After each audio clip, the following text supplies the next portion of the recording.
I think it's on.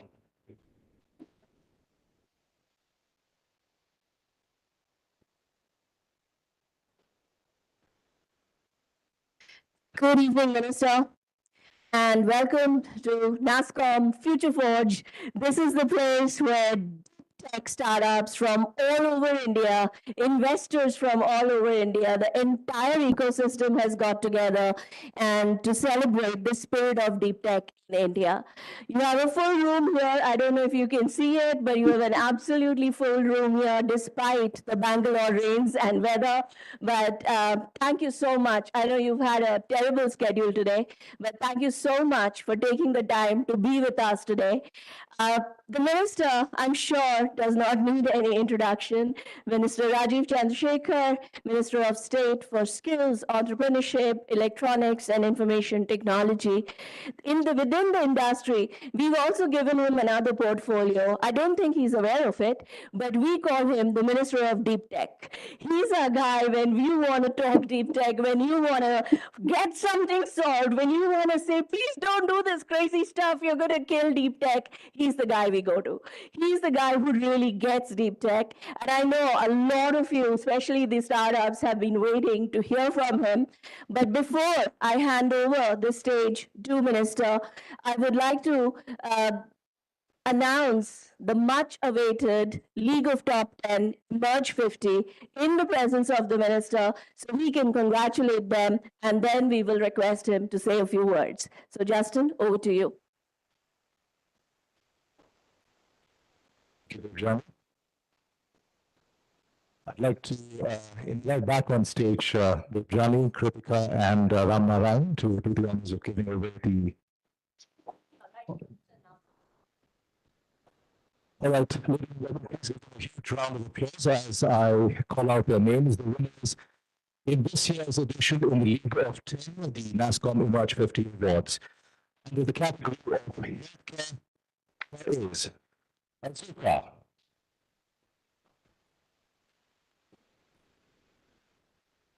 Under the category of sustainability, the winner is Zaima. Under the category of logistics and transportation, the winner is Nine Technologies.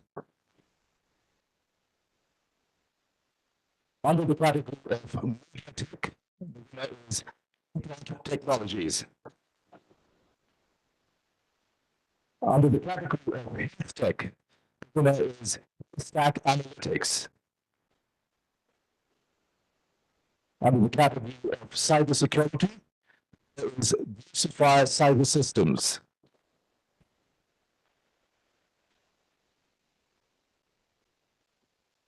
Under the category of technology innovation cybersecurity, the winner is Technology Innovations. Under the category of aviation and space tech, the winner is LXI. Under the category of manufacturing, the winner is SG. And the last, under the category of health tech, the winner is Artificial Learning Systems. Ladies and gentlemen, that's your League of 10. Let's give them all a huge round of applause. Winners of the NASSCOM Emerge 50 Awards 2023. Can we request the winners to please stand up? We will do the certificates in a while, but can we request you to please stand up where you are? Ladies and gentlemen, presenting the top 10.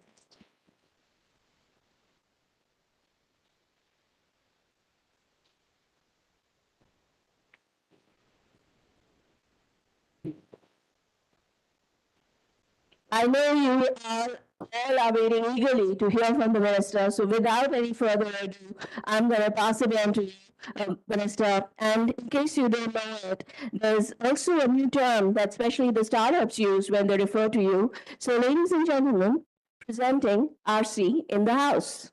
Thank you, Devdani. Thank you to all the team at NASSCOM for inviting me to speak today.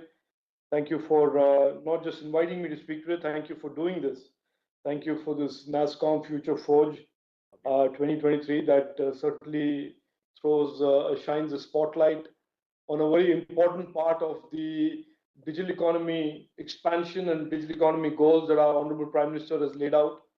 Most of you know in this room that our government, our Prime Minister, has been very deeply invested in, emotionally, resource-wise, in creating a significant, globally competitive digital economy and innovation ecosystem.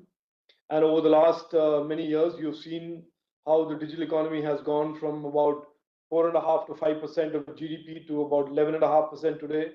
And we expect to touch by 26 about 20% of the GDP to be or consisting of all things technology, all things digital, and certainly a large part of that should be, as we move forward, deep tech and the ecosystem around that. So I think we are, like I said, we are growing the digital piece of our national economy at about 2.5%, 2.5 times faster than anything else that is growing in our country. And that is on a base that is anyway expanding with infrastructure, agriculture, and pretty much every segment of the economy expanding. So to have the digital economy grow at 2.5 times a base that is already growing is also proof that what we want to do and what we want to achieve as a country and as participants in this ecosystem is pretty significant. I will certainly share with you, and Devjani knows, and I think most people know that I'm very deeply committed to this next wave of innovation, and that deep tech will play a significant role in the next wave of expansion of our startup ecosystem and innovation in general. And just for those who need to see a perspective of this, if you look at 2014, we were a big player, we have a big presence in the global ITES space with great world-class companies that had been created in the 15 years since the Y2K. The Wipros, the Infosys, the HCLs, the TCSs of the world, they're all world-class franchises. And in the last 8-9 years, adding to that momentum and that presence of these global companies, global footprints of these companies, we have created an innovation ecosystem that has focused significantly on the consumer internet space, in some sense catalyzed by the India DPI and the digitization of the government and digitization of government processes. And I think that this is certainly a place to just stop and pause and remember that the goals that our Prime Minister set out in 2015, when he talked about Digital India and talked about digitalization, was not really just to create unicorns and create startups and create, the next big idea in India. It was certainly what he laid out very clearly in a three-pronged, three-objective, three-goal-led mission, which is that A, of course, technology must transform the lives of Indians, transform our democracy, transform our governance. B, that we must create a significantly globally competitive, significant scale and presence of a digital economy with a lot of opportunities for youngsters.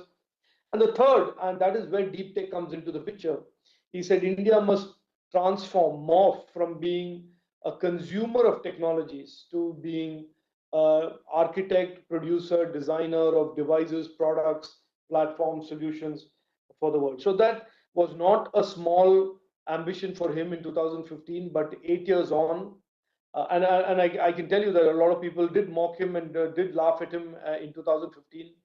But here we are in 2023 today as a country and as an innovation ecosystem. We are legitimately today, we can lay claim to the fact that we are straddling and we have a presence in almost every segment of the tech ecosystem and the digital economy, the global digital economy.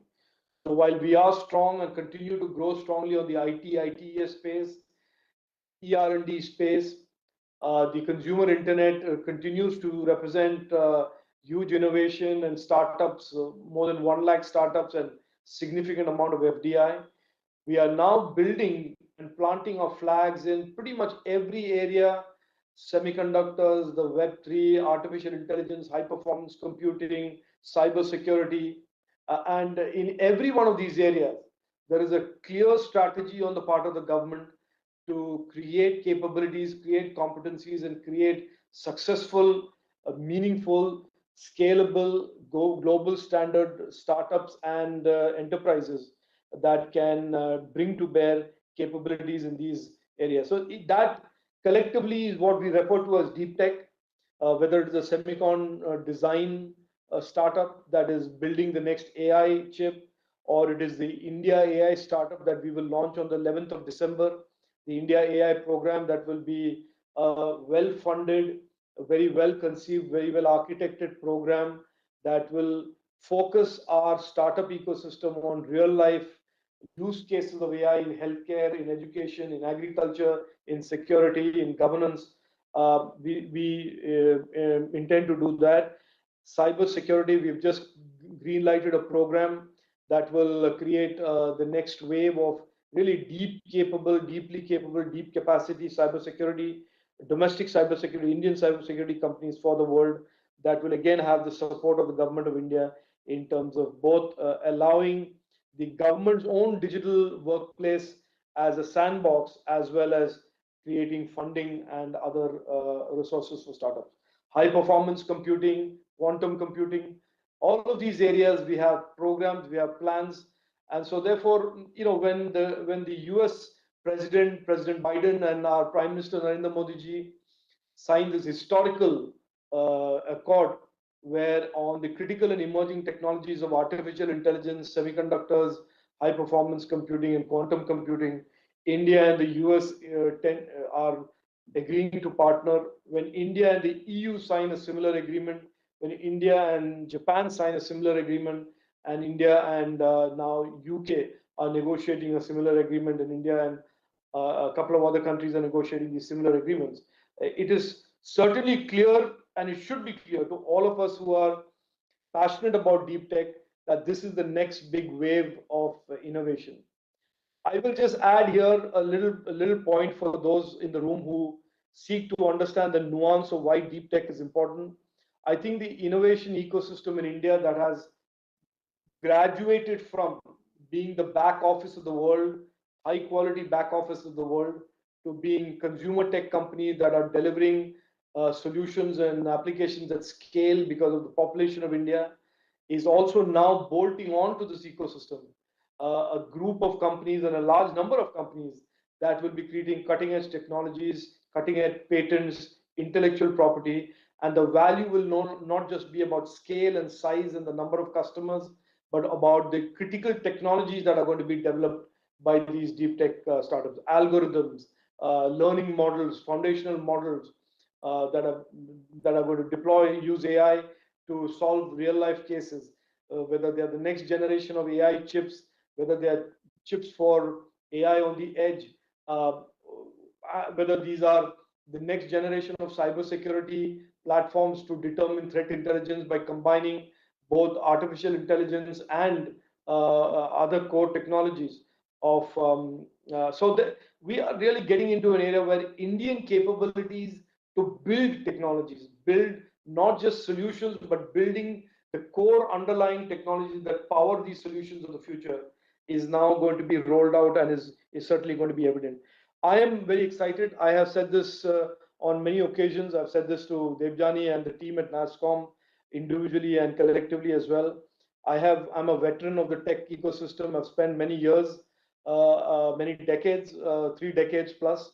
And I certainly look at what is happening around us today in the country and say that I've never been more excited than today. I mean, I see so much of headroom of growth and success and opportunity that it just is the most exciting time.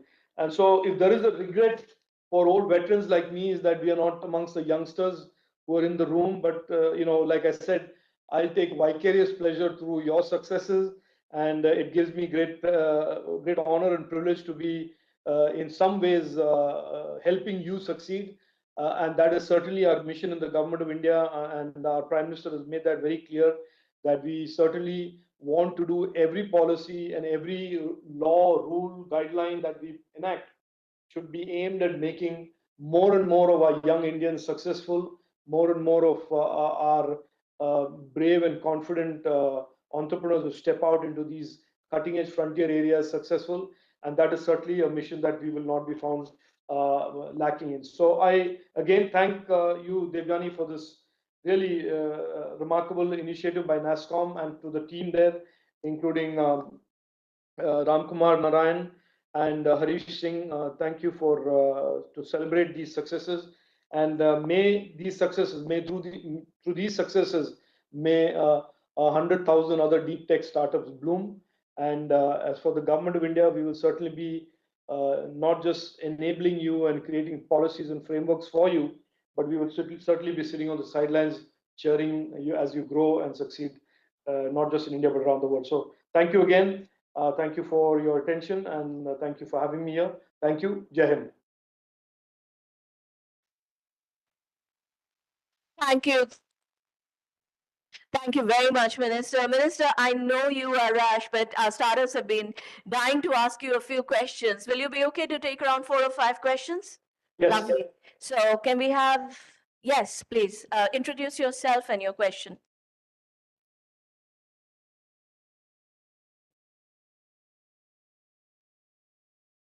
Hello. Hello. Hi. Hello, Minister. My name is Dilip Murali. It's a pleasure to meet you today. Before I ask my question, I'd like to first say thank you for meeting the startups, especially during the Silicon Valley Bank crisis. It was very timely that you came and spoke to us, and it gave us a lot of assurance. Now, coming to the questions, I have 2 questions. One is around the access to data, which is still a challenge for startups. So how do we unlock data, and especially in the core sectors? And what is the government doing about it? And the second aspect is around data standardization in core sectors like health, where you cannot have a blanket policy across data, and it needs to be specific for sectors. So how is the government thinking along those lines, especially around data standardization in areas like health, defense, banking, etc.? Thank you. Good question, and I'm assuming that you are saying this from a point of view of training a model or AI, and let me just say that we have a draft document out that is being converted into a cabinet note, and we hope to have that cleared by cabinet very soon, which is the crux of the India AI program. And we are asking the government essentially to build a 6-pronged India AI strategy that consists of creating a significant AI compute infrastructure that will be available as a service for startups that want to use those GPUs to train their models. We have a large India datasets program that is being built out, that is being architected and designed and built out, that will be a single point stop for curated access to datasets for the Indian research ecosystem and for the Indian government and the Indian startup ecosystem. This is clearly by design not going to be available to the multinationals and the global brands. That datasets platform, the ambition is that it will just certainly have a cross section and a diverse a collection of datasets that that is available and will be assembled.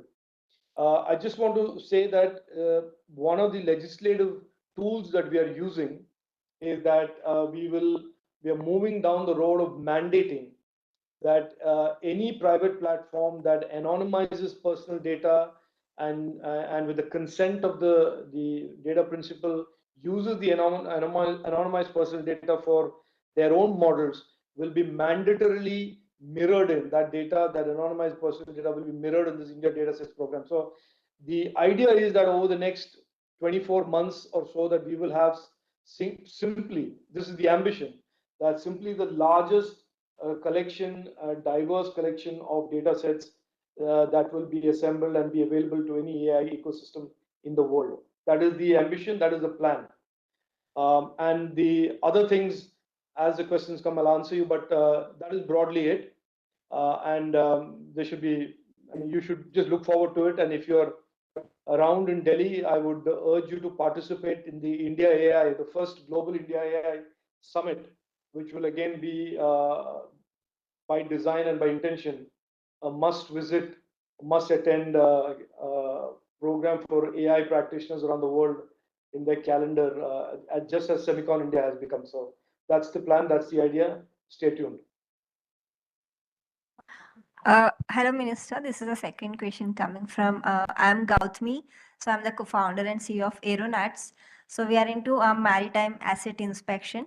So as we also rely on AI, and my question to you is like, based on your recent, interaction in UK on the safety with AI. So what are the major key takeaways from the summit? And what is government and as you are taking the initiatives in the regulatory, aspects of safety AI in India?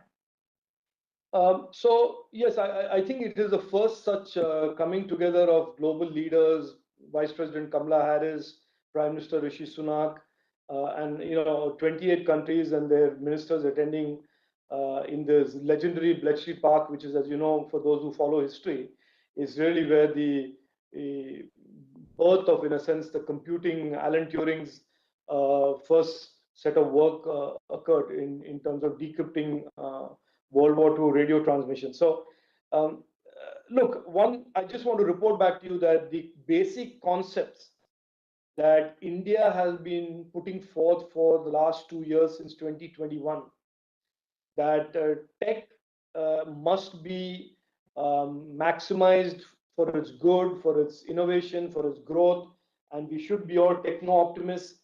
But certainly there have to be guardrails that deal with safety and trust and accountability of the tech platforms and the technology, underlying technology itself. That concept, I think, has got global recognition and global alignment on. That is, as we speak to any technology, new or existing, ranging from social media to artificial intelligence, that safety and trust certainly should be on the table as much as we talk about innovation. Now, having said that, certainly there is a slight difference in how the Government of India and Prime Minister Narendra Modi ji is approaching this, and some countries are. We believe that this cannot be a binary. We don't want safety and trust, and therefore regulation of safety and trust to be so deep and intense that it kills innovation. For us, the priority is really about innovation, growing the digital economy, making AI the kinetic enabler of the digital economy, and growing it and expanding it in various different horizontal and vertical directions. But ensuring that the guardrails for safety and trust are there. So we don't think this is a binary. Some countries still are approaching this and trying to demonize AI. And in my closing comments, I spoke at the plenary there and I spoke in the closing as well. I said, look, for the largest connected democracy in the world, on behalf of the largest connected democracy in the world, I want to put forward that we don't consider this as a 0-1 game. We consider that AI can be harnessed and grown significantly and successfully, and startups can really thrive and innovate in the AI space, and that the guardrails of safety and trust and accountability can also be bolted on without affecting the momentum and growth of the AI innovation ecosystem. So I think we are anyway moving down that course. The Bletchley Declaration, I don't know if you've read it, but do read it. We expect on the 12th and 13th and 14th of December, India is chairing the Global Partnership for AI in New Delhi. And we hope that the New Delhi Declaration will take the Bletchley Declaration forward, but in a much more harmonized way with growth, expansion, innovation, and investment, as well as safety and trust. We don't want this conversation to become a binary conversation about safety and trust or growth and expansion. Hi, sir. So I'm Lakshmi Das, co-founder of Prophase Technologies. So we're the world's first web application firewall to be completely architectured on Kubernetes platform. So we've been awarded as the most innovative product by Data Security Council of India, and also the most innovative product in the KuppingerCole Analyst Report, which is the European equivalent of Gartner, right? So with being said, after saying that, so there's this concern in the Indian ecosystem wherein when we approach, even the governments or the big enterprises, they always vouch for being on the Gartner Magic Quadrant. So for a startup, based out of India, I mean, we all know that, how people do get into Gartner Magic Quadrant, right? So this is a concern that the whole industry is facing, especially in the cybersecurity area. And with the advent of the new data protection bill, and we are all saying, to go for indigenous products, make in India and all of that, none of these Gartner products will be able to give it to you in writing that none of the data is going to go out of the country, right? So this is what we are bringing onto the table. And this is the value add we're bringing, even being innovation leaders and all of that, being accomplished. Being given the recognition, kind of these kind of things. Still, we are not able to get that kind of the feedback from the government. So, what do you think the government can do to support the Indian startups in this particular aspect?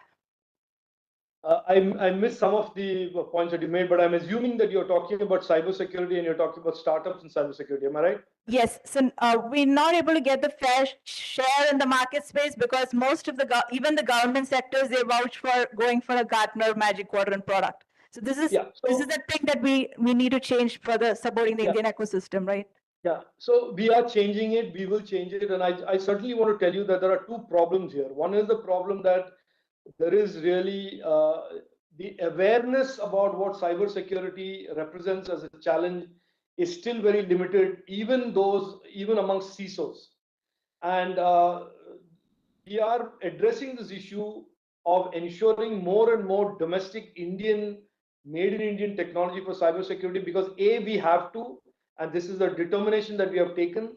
And I just had a meeting today, a longish meeting today, where we have created the contours of how we will roll this out and how we will drive innovation in cybersecurity in India and platforms, solutions, etc., etc. Now, part of the problem is that, and we are addressing this problem as well, the problem that I'm putting forth is also that CISOs of large enterprises and or government and or small enterprises are usually not really terribly well skilled in cybersecurity. So they understand the broad 80,000 feet, 40,000 feet, 30,000 feet above sea level constructs of cybersecurity, and that lends them to really go by proven mature products rather than risk and take on products that are from startups. We are even addressing that issue by recrafting the ICR, which is the Information Security Awareness Program that the Government of India funds to create CISOs for companies and CISOs for the government, where we are making them a lot more competent, a lot more capable, and creating a skilling, reskilling, upskilling ladder for them, where almost every year, like a pilot, a CISO has to go back and get recurrent training. So I think be patient. I see over the next 3 to 6 months that the landscape for cybersecurity will materially change, and materially change to benefit those who are building homegrown technology, homegrown as in not just in the home, but homegrown as in made in India technology. And you will find that as the Government of India is now having a clear plan to secure its own digital workplace and digital footprint, that the market for these technologies and products and platforms will also significantly expand in the coming months and years. Hello. Yes. Hello, sir. This is Niranjan from Atagrad. First of all, it's a pleasure to meet you. So we make solutions in the computer vision space where we create products that have create the roadway intelligence. So number of vehicles, the license plate of vehicle, and so on. So one of the issues that we have faced, while bidding for government tenders and so on is there are a lot of people who bid who say we are 99.9% accurate. And when players, international players come, they do not work on our demographics, such as we have two-wheelers and we have regional challenges. So I want to know what the government plans to do when it comes to performance benchmarking to whoever coming into the AI space. Thank you. So yeah, so look, I have met many startups in this space, and I think this is fairly a very exciting space. But the biggest customer for this is state governments, and I would actually urge NASSCOM to run these, in a sense, advocacy or programs where you get state governments and their transport commissioners and their transport secretaries and their transport ministers to understand how deploying technologies like this can save them so much of money, can create more and more enforceable law and order.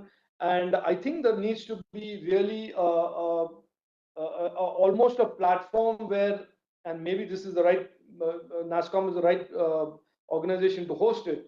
And the Government of India is more than happy to be a partner there, where the startups can basically pitch to all of the state governments in terms of the technologies that they have. I am a believer that this every state must sincerely and seriously adopt this and with some common standards and some common framework. Now, whether the Government of India should create the common standards or should be an industry body like NASSCOM working with the startups and state governments create an harmonized set of standards and specs, that is a question that I would obviously like to answer by saying you do it. But if you say that I should do it, then I'm happy to sit with you and do it. But I think certainly an industry lead on this, Devjani, is something that I would certainly recommend. It's a great area. There's a lot of entrepreneurship and a lot of very, very smart companies in this area that I'm seeing that are having great difficulty in A, educating the state governments, B, after educating the state governments, making the necessary breakthrough. So this is something certainly that I would toss into the NASSCOM court with the assurance that if the Government of India is required to help you, we will step up and support you in any which way. I think with that would be the last question. I'd like to thank the Minister for taking those questions, Dr. Lovins, for asking them. I'd like to invite Ram Narayanan, Chair NASSCOM Deep Tech, over his thanks. Thank you, Justin. Thank you, Minister. Thank you for taking the time in spite of your busy schedule today. And first of all, I think thank you for the inspiring roadmap from the government perspective in terms of supporting for the deep tech ecosystem. I think it's truly inspirational. And I'm sure all of the startups in the room and listening to this overall will be inspired to do more in the government. We acknowledge the point you made about industry bodies wanting to work, needing to work with state governments to actually create that certification and standardization that you talked about. And I think we'll take it forward as NASSCOM under the deep tech umbrella to move that forward. Again, thank you. And huge congratulations to all the winners of the Emerge 50 award and the League of 10. And thank you, Minister, again for your time.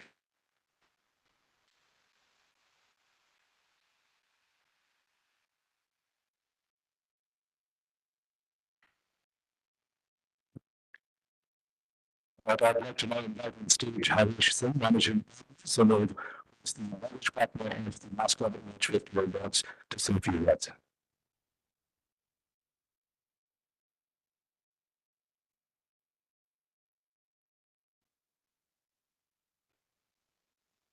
Good evening. So, startups are very different. Can you all please stand up? Please stand up. Wow. Wow. A big round of applause for all these startups.